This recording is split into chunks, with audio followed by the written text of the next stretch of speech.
Maybe you'd like to talk us through your allocation. Sure. I'll invite my...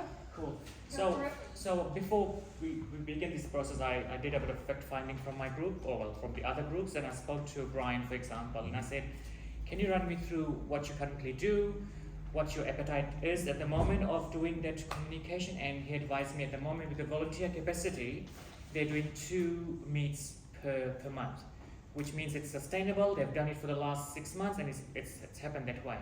So with that in mind, I felt, because they didn't have an actual ask in their request, that's my assumption, they've got a goal to reach up to 100K, which includes vehicle and other resources, which I think is very conservative, by the way.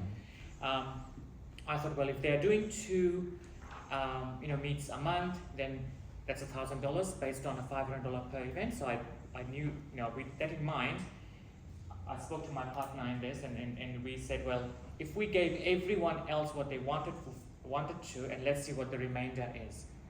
So we gave every project what their ask was, and there was 16K remainder, which we then reallocated to the street meet, and that allows, if at $500 an event, that allows for more than what they're currently doing in a year.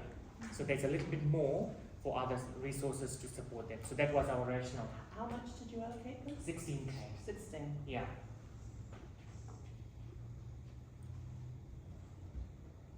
Good.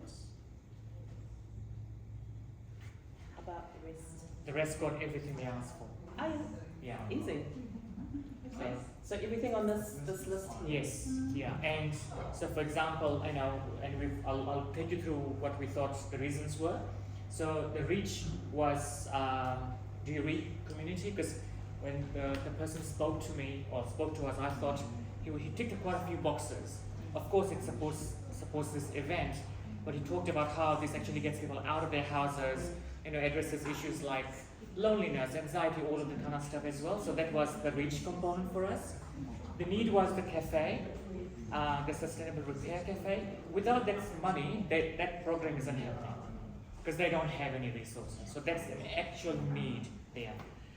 The seed funding is the Papakura Resilience, because they have a goal of actually expanding it and having it at a very large scale.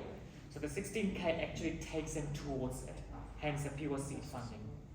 New idea, according to me, was the Spongy and Shady program. I think it's quite unique, quite different, and it would be really good to support. And the climate readiness is the core Tui idea. Thank you. Awesome.